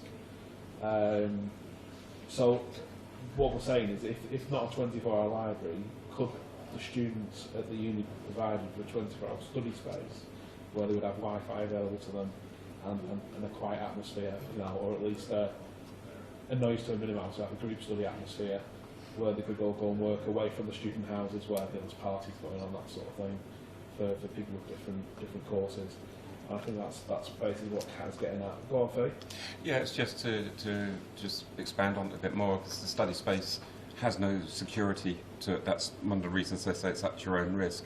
But there is sort of grand pianos in there and everything else, and people go in there, and it's not a nice place to go and study, especially at night, because people like to have fun. And I think this is something else that we need to bring into the argument about reopening the 24-hour library space, because there are quiet areas in there. And the decision hasn't helped, students with disabilities or issues that, and with that, and I think that's one of the areas that we need the union to really sort of pressurise. At the last forum, this was brought up by yourself. Yep. One of the issues, and I'm not quite sure why, I didn't pick up on at the time, and I did after watching it back, was, I think it was Bernard or Yes. his colleague, said Bernard. about footfall. Yes. He said if it's there and we use it, it will be open to us. However, they've now taken it away from us, So you and can't we get can't football. use it. No. So It's the same as their argument is, we asked disabled students and didn't bother to ask us. Right. So, even though this has been a really hot topic for the union, I think. Yeah, go on. I have 2 points. One, I don't quite understand why the study space is open as much as it is. There is no football in there. Every time I go in there, it's either really quiet or really busy. So, can we not make it open a bit later and then open it a bit later on, if that makes sense, and move the hours it's currently open? And secondly, the library, I think it's the same here, I'm not sure, Thompson Library over in Stoke, it says it shuts at 12. It doesn't. Every time I go in there, it shuts at 11:30 or 11:45. It is not open until 12. I've personally raised this with Information Services, Bernard Shaw and his associates. They were all shocked when I said that sometimes it was closing at 11:30 or people were jangling the keys and trying to get students to go out, whatever. And so they've passed on to the security staff and need to close it at 12 p.m. We're also lobbying the university 12 a.m. I don't know. We're also lobbying the university to open. When we had students and university staff together in a room, I was there as the union representative, and the compromise was for this year to try and get the opening times extended to 2 a.m. rather than midnight, and we are in talks at the moment to try and get that sorted out and as a joint project. Going forward, we were lobbied into action in the university to extend opening hours next year to be 24/7 term time. We don't know how that's going to go at the moment because we're just trying to get the 2 a.m. at the moment, but we are trying to lobby them for next year, 24/7 term time. Yeah. Along with you. At the moment, where it's 24/7, it's meant to join in with when assignments are. Yeah. It doesn't. My assignment is due in before that 24/7 is That's what open. we've been saying. And then it opens after my next assignments. Yeah, Like, the due in is when assignments it shuts. aren't It the doesn't same, yeah. link up at all. I think, as was brought up at the last forum, I think 24 hours during term times or the entire of the term, I think that's fair. Yeah. I think that's very fair. And that is what most of the unions offer. I think this view of this flexible time of opening, I think it's just confusing and costly, because you've even got to employ flexible staff. Go on, I'll take your point. I actually wanted to raise another point. When I saw issues of study space, I had a completely different issue in mind, and I think this campus needs to be touched on with the issue of study space as well. Would you like me to raise that with you after this one, or? Yes, please. Okay, that's fine. We've got enough time to do that. Yeah, please. It's just something that you were just saying about term time is to remember that postgraduates are totally different to undergraduates. So our term times are when you're on holiday. Yeah, I completely understand that, but and you can correct me on this if I'm wrong, but isn't it that a majority of undergraduate students that have now come forward and signed that petition and said, you know, assignment time, you know, exam time, postgrads have learned how to study, haven't they? By the time they graduate, much hope so. They haven't learned how to study.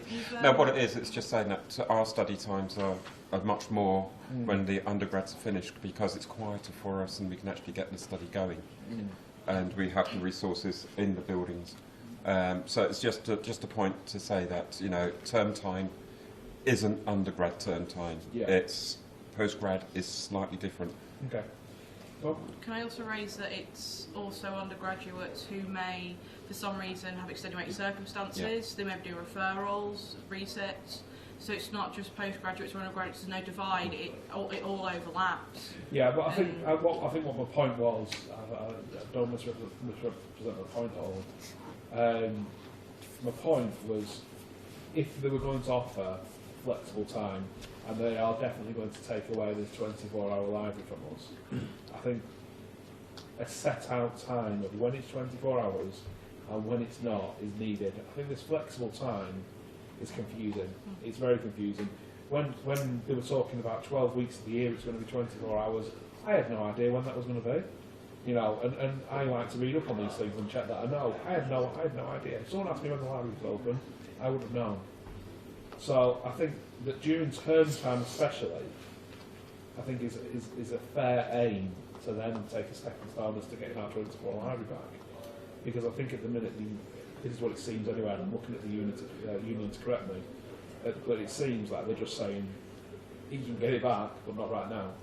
We need to get the footfall back, we need to get the interest back, and by making it 24/7 in term time, I think we could show the interest, and then campaign to have our 24-hour library back. But I think that's the only way, coming from the last war, and I certainly got that opinion, that was the only way it was going to happen. Yeah, go on. Maybe at the moment not necessarily 24 hours every day, but 2 days a week or something, just have it 24 hours. So if you do have that assignment deadline, you can go in at some point in the week and not have to judge when it's going to be. Okay. Going back to slightly flexible but more in place. Set out so you know when it is. Okay, yeah, go on. Building on that, maybe a 24-hour weekend. That would probably be a decent solution to it. Yeah. Okay. Like I know at this campus we have Fridays where they aim to not have many lectures at all. So Thursday, Friday, Saturday, where people can be in the library till 3 AM if they want to be. They don't have to be up for a lecture or later. Okay. Has anyone else got any points to add before I ask my panel if they've got it? So, no, yeah, right, so, go on. Okay, just going on about quiet spaces in particular in this library down here. If you go into the quiet spaces, there's very limited actual computer resources in the quiet spaces. So, like myself, I'm going to do my FYP at the moment. I can't get into the quiet space to actually do any work, which means I have to go into group study area, which is obviously there's people talking around me, which then interrupts me actually doing my project. So can they kind of push towards more computers in the quiet spaces? I think if you wanted to raise that, because you've been on the panel now, if you wanted to raise that at the next forum, I think that we'd be more than welcome to take that on and campaign for that. I know that's something that's been successfully brought in at Stoke. There's a lot of issues with the Thompson Library, the Law Library as well. There's a lot of issues with that were successfully resolved, I think, to our yeah, go on. I commute here and I normally take over an hour to get here.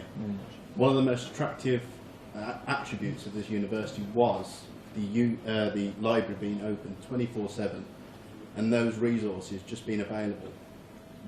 I do disagree with it. Okay. Right. Yeah, go on. Regarding the fact that it's not enforced in the quiet spaces, It was always my understanding that the students were supposed to enforce it themselves if somebody was being noisy in the quiet space.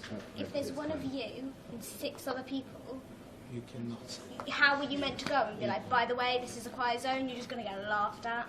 Yeah, I've had it, even in the main area of our library, you're supposed to be considerate. You're not supposed to be shouting across the library to your friends, but we've had times where at 2 in the morning I've been doing an assignment and there's been people shouting across the library to each other and nothing's been done, and we said to them, look, can you just be quiet? And they looked at us like we were stupid, said this is a space for anybody, and just carried on. And students need to be aware they need to be considerate, even in a group environment, that people are trying to work, and I think enforcing that consideration will help. But right now it's not really enforced. Yeah, go on. Yeah, that's gonna be my first point, but I just thought I would mention that, and I agree that, I mean, like a girl her size is not going to step up to 6 boys in it. So yeah, and well, that's it. Okay. Yeah. Is there a library policy anyway? Because there should Sorry, say that again. There should be isn't there a policy, a document that says the behavior in the library? Because if it's supposed to be a library, it's not supposed to be chit-chatting. And the problem is, I was there I think the day before yesterday, and literally I had to stop for about 5 minutes because I couldn't even concentrate. And for you to... We've kind of branched off into another subject area, but I am willing to split it, I mean, because this was something that was going to be brought up. So, I mean, I'm not entirely sure, I'm looking for an answer here. Do you have a 20-foot, do you have a study space here in Stafford, like we do in Stoke? It's basically made up of classrooms. Like, we have to walk around the concourse, find a classroom that's free and go in there, or we go to the library, but that's not going to exist after September. So we're stuck with just going into classrooms in the concourse, which is a major issue, because today I went in... You're obviously going to have a library though, aren't you? We are going to have the library, but it takes away the concourse. So the library was full today. I walk over to the concourse to try and find some space. I ended up on a table in the side of a classroom, where luckily that classroom isn't used on a Thursday, except for like 1 hour. So I managed to be able to sit in there, but you'll find very often people are getting kicked out of concourse classrooms because there's a class in there and people are having to do work in those classrooms. Congress. Just to really point with the Nelson's yachts can move. The rooms that are currently in the Octagon ground floor are going to be moved elsewhere, so we're not actually losing any physical rooms from down there. So those rooms, in terms of being able to go to the Octagon concourse for extra space, are still physically going to be there around campus. So we're not going to lose it in that sense. They're going to be in potentially some slightly further locations, but also at the same point, a lot of them are going close to where the subjects are anyway. So such as the games lab downstairs, and the Octagon is actually going to go to where games are on campus. So some of it should actually be in a lot more sensible locations. In terms of that bit, it should help. And so I think in terms of the actual cabinet spaces you want to make which you have at Stoke, the answer to that is we definitely don't have any of them in Stafford. This is the closest you get to the cabinet student space. Right. And that's what we've got. And that, this where we are here? This is this building here. This is bit. Okay. Right. Yeah, go on. I was about to say, we have our library, we've got this, and we've got concourse on Octagon, which, as explained, can be rather hit and miss as to whether you can get computer space in there. Apart from that, for undergrad, certainly, that's all the public space that you have. You have classrooms, obviously, but as explained, you can get kicked out of them quite quickly. Okay. Yes, please. I'm just going to bring in quickly.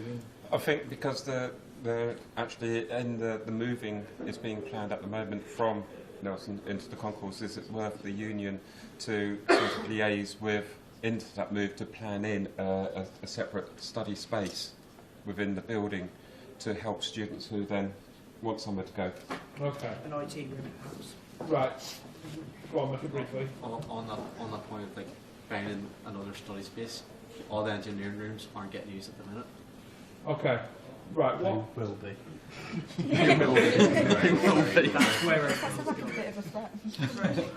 Okay. What I suggest to do then is I suggest to split this into two, because there's been the study space issue for Stoke, and then obviously because we're at Stafford, we've had the study space issue at Stafford.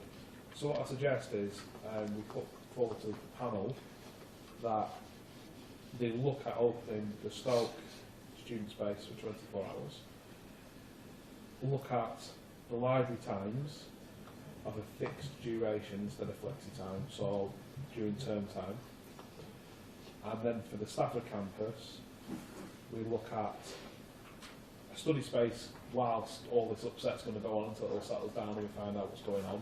I personally don't even know where the option is and I'll walk past it. And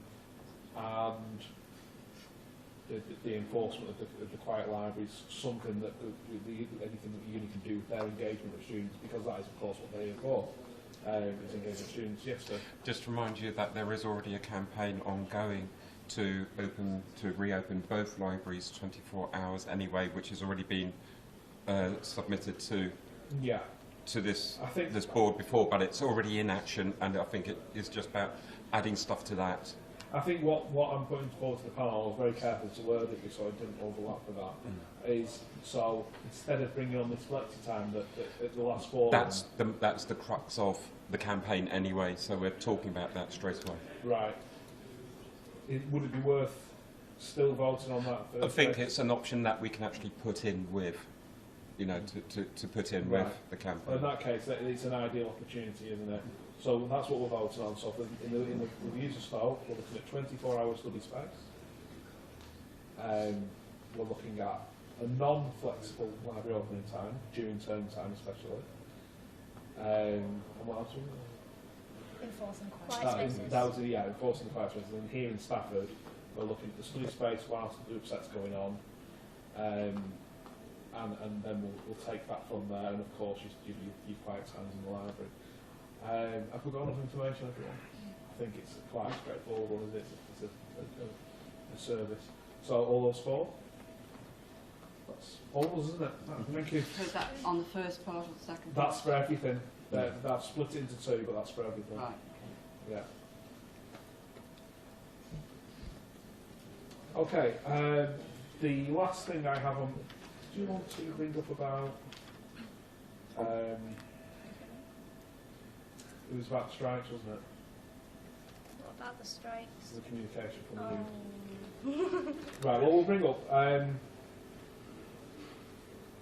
can't read about it. Is it Keith? Kevin, maybe. That would be me if it's Kevin Staffordshire. That's it, yeah. So yeah, I came here mostly tonight because we're having a lot of noise in our accommodation. I am in Shockborough House in Stafford, and that's throughout the day, throughout the night. That's people banging on walls, screaming, shouting, running. This is in student halls. Yeah, it is. Student halls, right. And I mean, we cannot even sleep. The part where I cannot work in my room would be alright in the worst case, but I would at least like to be able to sleep, to be able to go to my lectures, and I've got all the 9 o'clock lectures in the morning. While I agree people should be able to have fun, and all they're younger than me, a bit younger than me, but people should be able to have fun, but considering the price of uni, I think people who want to study should be able to do so as well. Okay. And I'll come towards at the end, alright. We'll get... Okay. Do you have the same system, I'm looking at the union as well now, do you have the same system security in the halls here, where you have... Both wardens and security. So you have wardens and security? I tried that, and I think people, Jamie is in my flat as well. We tried to talk to the warden and security, they went to speak to them. At first they were doing it, but I do not think they really take us seriously, and maybe think that it's not that much, if you know what I mean, but it is a lot. So you're looking for a bit of backup really from the... Yeah, I'm being woken up at 4 o'clock in the morning by people banging on stuff isn't really my cup of tea, if you know what I mean. No. There were similar issues last year with fire alarms being set off at Stoke, and that I think was more or less successfully concluded. And, okay. Yeah, mostly I would like Staffordshire University to start enforcing their own rules and regulation because it's written all over my own kitchen and such. So okay, so the rules are there. You just need enforcement. Yeah, exactly. Yeah. Okay, yeah, go ahead. One thing I would say to that is having always asking them, reminding them. If I've done it last night, and still the same people above my room have woke me up at 4 o'clock. What do your wardens say when you go to your wardens? Well, you will have a word with them. He's going to have a word with the security. I have been telling them for the past months. Right. You know, okay. and to be honest, I'm getting tired of it. Right. Okay. Yeah, go ahead. I'm just going to say that I don't think it's acceptable that we have to pester the security as students. It should be you tell them once and they do it, because they are employed to look after students. Yeah. They're not employed to be paid to sit on their backsides and not just ignore students. Continue in a second, yeah, go on. I had the same Teacher chair, experience back in the first year, but I was up in Deacon side, and whenever I went to my wardens about my next door neighbour who was doing drugs and such as well, Right. you know, so exactly, so like if I had any of the cleaners come in, because the house was a semi-detached house, obviously if I had my window open and that person had his window open at the same time that he was having a smoke or whatever, or playing music. Okay, who vets the wardens? Halls manager and university. So there's a complaints procedure in place there's a complaints regarding the procedure. wardens. But that's the thing. Yeah. I rang, I went down, I walked down to the halls and everything. I went to the wardens. The funny thing was, the wardens were actually afraid to say to the person next door because they were afraid of him personally, you know. So if it's a case where I'm having to pester the wardens and they won't do anything on a personal note, going down to the halls and they can't do anything because the wardens won't do anything, or won't say anything to them. I had this exact problem last year, and I was pestering my warden who got sick of it, and I pestered security who got sick of it, and it ended up with the halls manager having to move me because my dad phoned the uni and said, if you do not move her, then I will personally come down and say something. Because there's no system.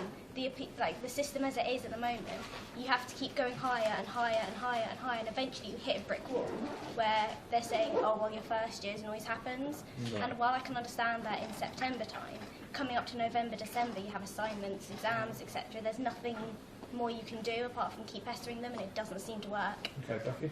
Is this more of a case then of having a system in place that is a support system for the wardens as well? Because I know that wardens will obviously have a hard time because there's going to be students, because wardens are students as well. So wardens will be getting annoyed with it because they'll be wanting to study, because they'll be second and third year students.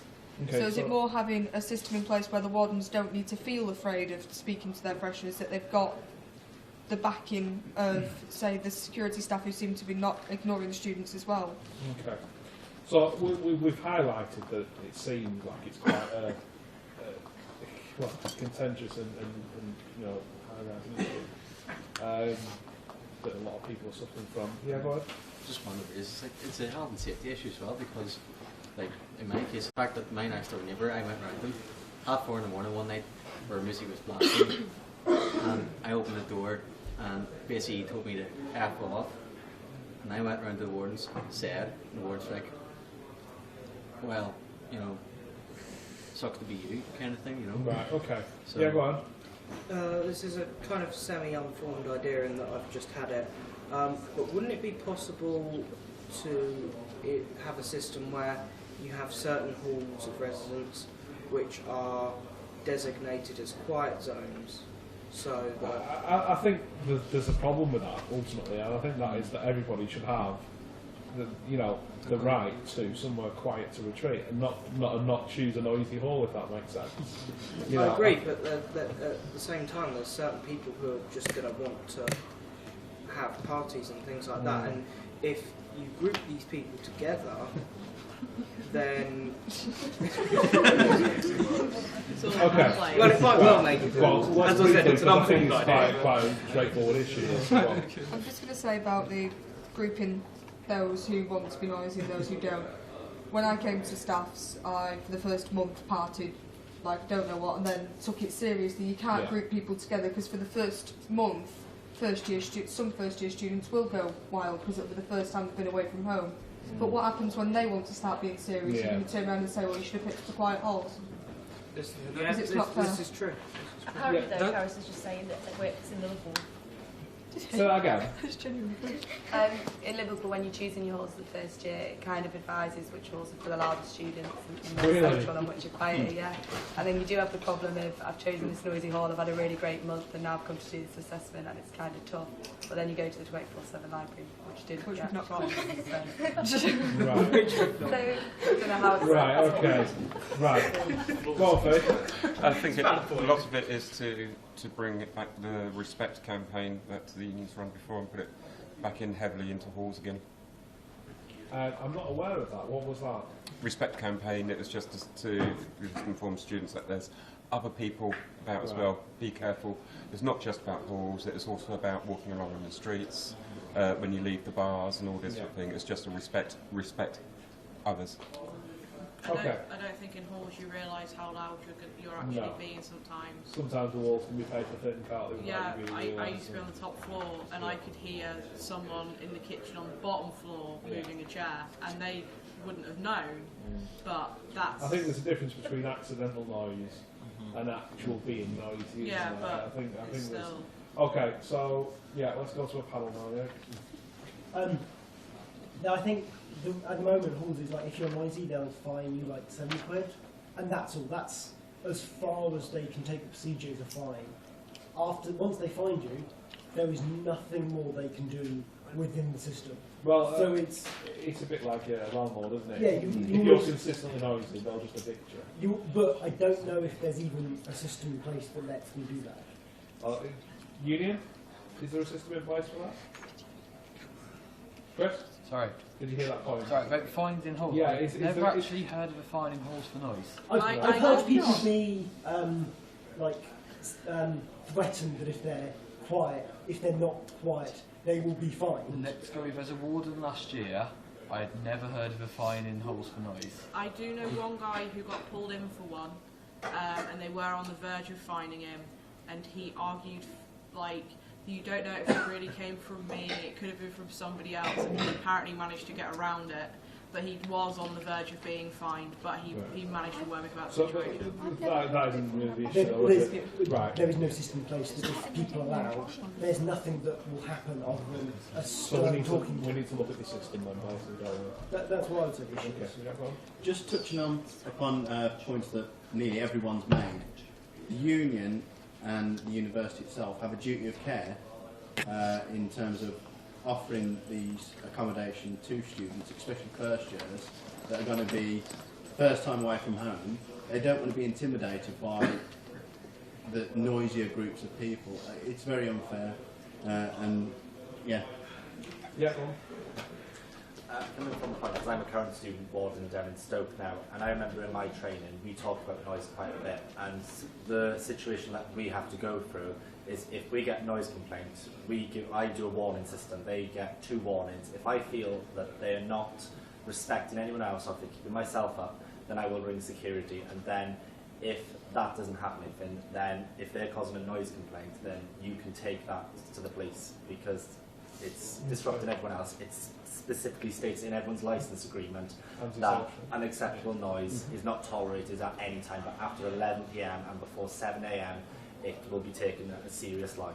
Okay. Going off what he said, and also about the whole thing, people using drugs, illegal substances, they're illegal by their nature. That's something that you can call the police for and get them to come around and sort out. You don't have to get a warden to do that.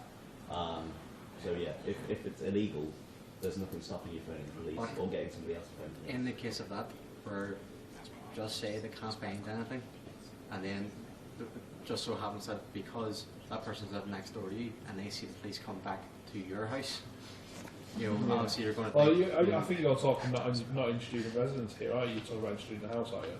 No, I'm talking about like back when it would have been Beacon safe, you know, it's like, you know, because obviously, you know, post... Okay, well, last point, yeah. I lived in halls last year, and the person who lived opposite me, the other side of the corridor, he was constantly smoking weed. It was reported once. They went in, they found something, they gave him a warning. The next time the police went in, they found nothing. The third time, the police went in again, we found nothing. There was also a guy that was dealing cocaine. He's been caught twice. He's still at this university. Right, okay. So the They do nothing about drugs. system clearly needs looking at then, doesn't it? Yeah. Okay, like one last point and then I'm going to... This has come through someone on the live stream. Basically they were saying perhaps it would be better to group people together based on their course, because then you're more likely to have people who have the same deadlines at the same time. Imagine that though. All day with the same people, then all night with them, I'd go mad. But it doesn't have to be. I think that is the reason that it is that way. I think that is the main reason.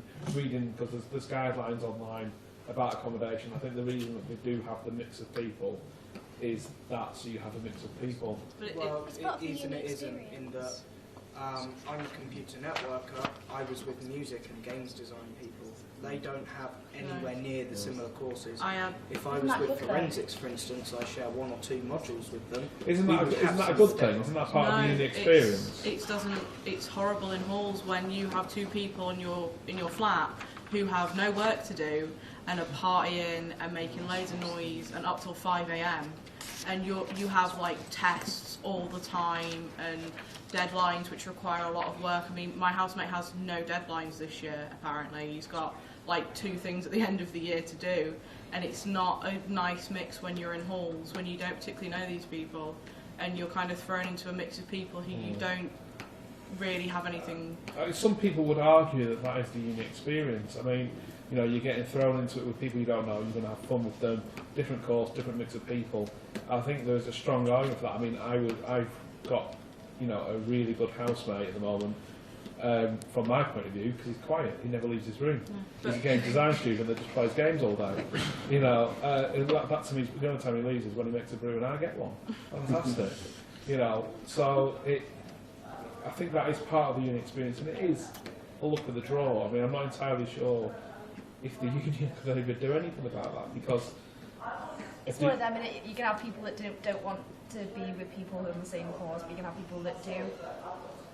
I don't know, personally, I loved having loads of different courses. You get to know people, you get outside that group, you get to know your classmates anyway, so why would you want to be with them all the time? Okay, go on. We've got the 3 points, and then we're going to go. I was just say, you've just said the ideal. It's the respect campaign. You're not being respected, and that's what the respect campaign is ideal for.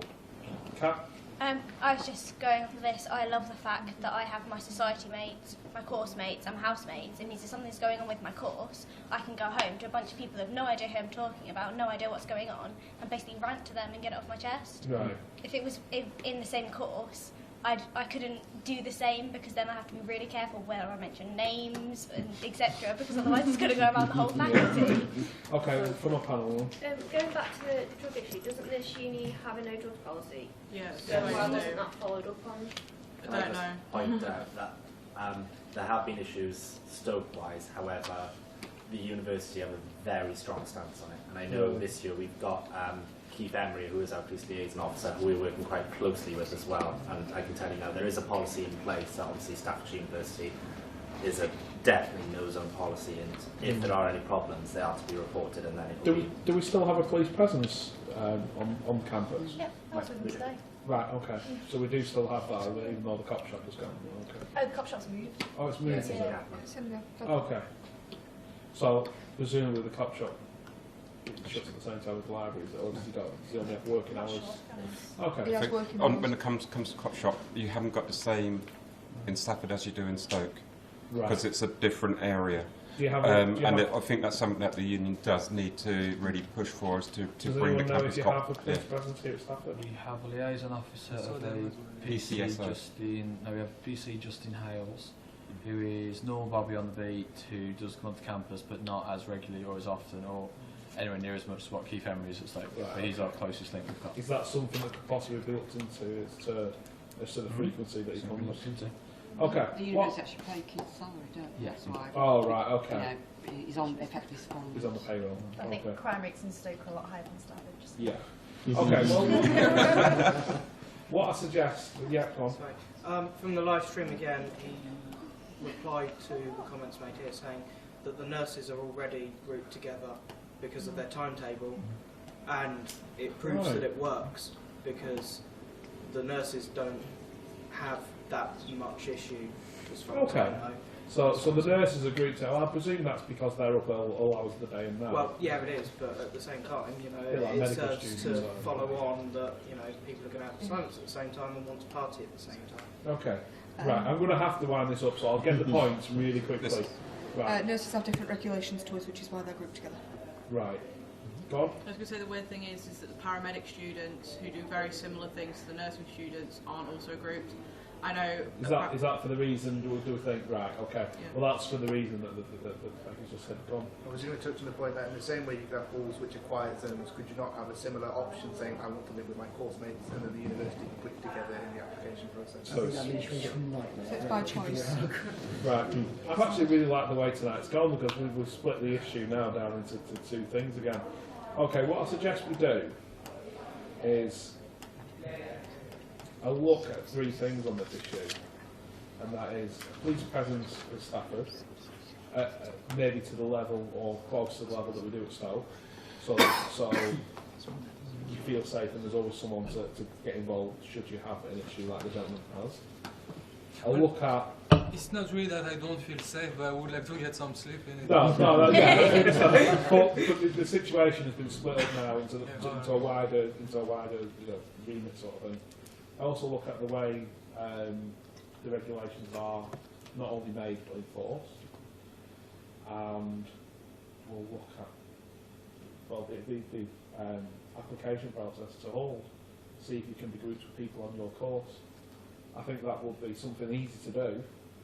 In theory, and possibly so. Do we all understand that them three things, and we're all happy to? Can I just raise one issue? Yeah. If there's a zero tolerance policy on drugs, then why was there a warning system twice, like you said? So that will come under the regulations. We looked at and how they're enforced. Okay. Can you remind me what you are voting for the noise issue? Because I didn't get that. We're looking at not only how the regulations are enforced, but how they're made. Okay. So you could possibly put in some extra regulations and look at how they're enforced. Because the regulations are there, the no noise. You say it's up in your kitchen, as you said. We're looking at how that's enforced. Thank you. Okay. So we're all happy to vote on them three key. So we can vote them as one. Yeah. Okay. So if we're all for implementing that. Yeah. All for. All of us, right? Fantastic, unanimous. I believe on time. What time are we? We're dead on 8. Is it? A few minutes to. Yeah. Okay. Do you want to raise your point? Yeah, this is just a very quick one. Is to ask the union to get hold of IT services and say, please stop making us sign in 3 or 4 times to receive email on the computer system. You have to log on, and then if you go into email, you have to log on again. And then once you get to the opening, then you have to log on again before you get re-email. They'll send you to the link that is, there is a link you can type in. Yes. That takes you directly to your emails. Yeah, no, it's still bypassed. If you go to Stoke, if you go in Stoke and you go onto the computers if you go into a Mac, you have to sign in 3 to 4 times before you can get into anything as well. You have to so many times. Can I ask the question to clarify for myself? It's just been on the IT board this week.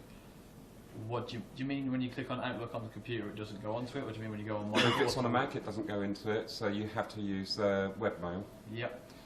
So you've logged on, then you have to log on to webmail. Yep. And then you have to log on again before you get your mail. Okay, I think there's an important point wanting to be made. Easy solution to this. I spoke to IT services. The reason Outlook doesn't work is because the startup file isn't operating effectively. So what you need to do is you need to go into startup, you need to click the script, works. If you're on a university system, you're not allowed access to those. Yeah, you are. I've done it myself. You're lucky, because we get told we're not allowed access to anything. No, if you go into the menu and then into startup... I think that's like PC, we don't use PCs. The point being made is we shouldn't have to faff about, should we? No. Basically it's an intermediary solution. Yeah, but we shouldn't be having to... I think the issue as well is that it happens on Blackboard. And also the timeout on Blackboard. Yes. I'm not sure what the timeout is. It's different on what device you use the timeout, because on my PC I can stay on Blackboard for like an hour and it won't log me out. Go on my iPad, the minute I close the window, like not close it, but like go to click on a different tab and then I go back to that tab, it's logged me out. It's like the way sleeping works. It's like 5 minutes. If I leave it, I did it today at my lecture. I leave it for 5 minutes, my iPad's still on, it logs me out. Yeah, that's the way sleeping works on tablets. But I've changed it. I don't have sleep on my iPad at all. No, I mean sleeping within the app. But I because I leave it on. If I leave my window open by itself, it's an automatic thing with it'll Apple software. Log me out because my friends have it as well on different phones, like Android phones as well. well. It's the way that mobile devices deal with because we've turned everything off. Yeah, because we spoke to them. It's not.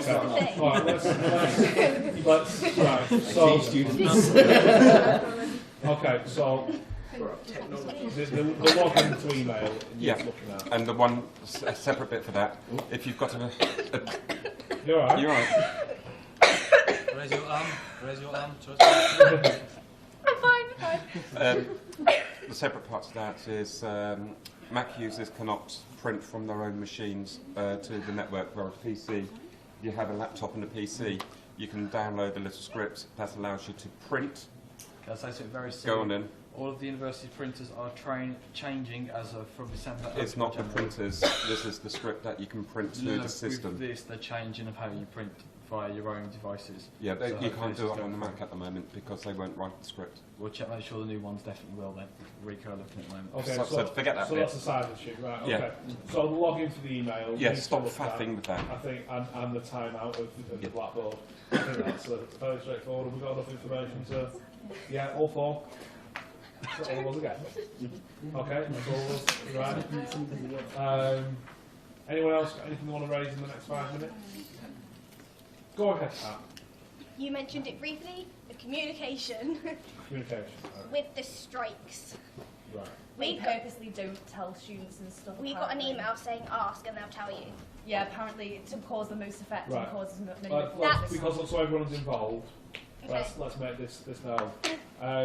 So can I just mention, somebody over there, you agreed you raised an issue for them? We did it as part of the. I had another issue with the Oh. Arctica building. Right, we'll raise that really quickly then next. I don't mind if we overrun by 5 minutes or so, I'm sure I'm not going to get thrown out. Check with your panel. Yeah.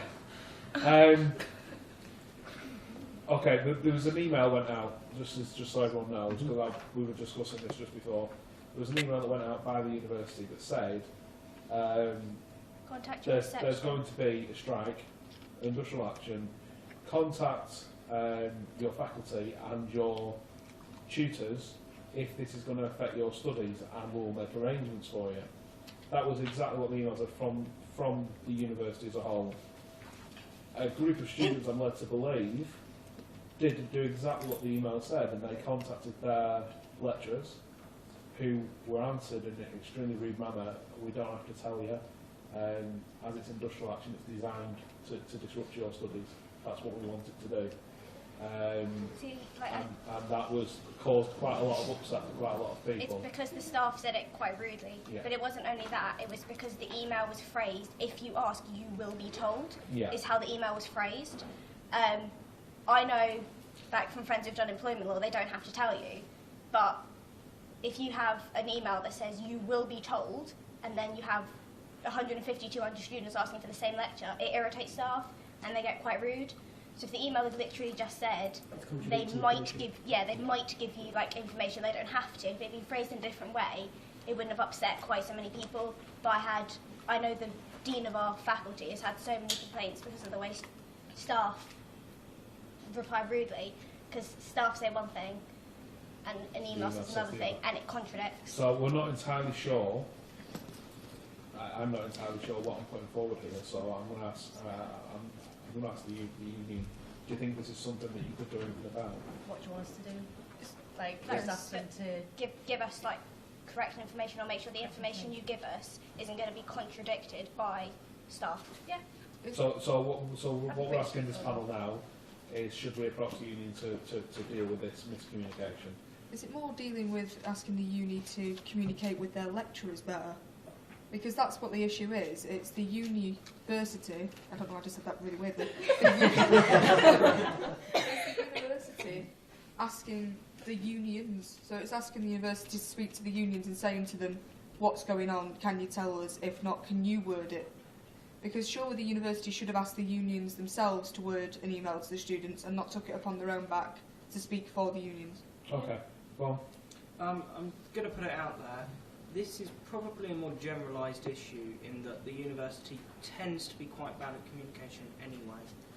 So wouldn't it be better to lobby the union to improve communication with students and staff on a more general basis than to literally drill it down to... Would you be happy with that? As you brought this up, would you be happy with that? we are working on that anyway. You are working on that? So it's an ideal time for us to make a vote on it and put that into policy. Okay. Do we all have enough information? I think that's fairly straightforward communication. Let's have a vote. Is it 4? You're doing quite well, Michelle. Okay. Right. Come on, the last point to you. When they spoke about moving the library to the Arctic, and I'm not going to sit here and rant about why that should happen, The Octagon, I don't know if anyone's not aware, but when you walk into the concourse, you basically see right up into the rest of the building, and when you're on the first floor as you walk in, and I know from personal experience that people, especially who suffer from anxiety, do not necessarily like large open spaces where people can be watching down on them. They don't know who's around. There's a 360-degree view. There are students who want to be able to sit in a corner, they want to be able to see what's going on, and they want to feel safe. And in that new environment as a library, it's not going to be welcoming and safe. So what I want the uni to consider is how they're going to cater for these students who aren't going to be happy with that as a space where they're supposed to do the majority of their outside studying that's not home or in a classroom. I think the union's already got... Easy answer. The current outsider end of the rooms, they're all going to be used as part of the library.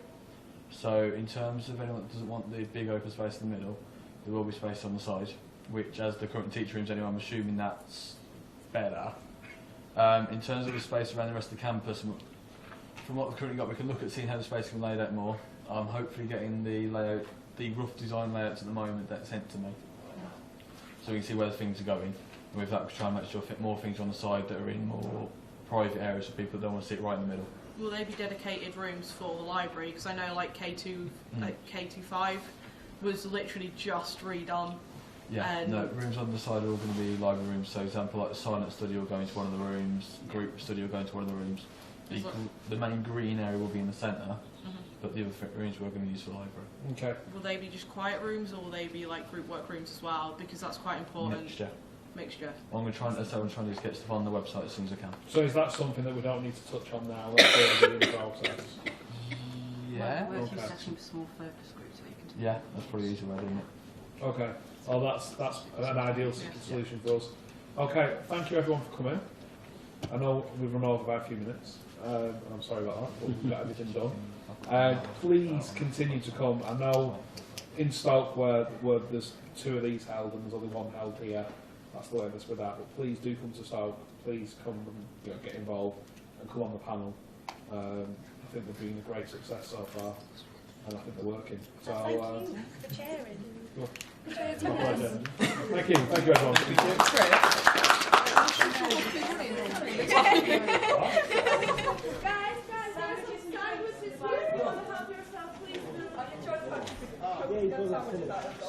Yeah,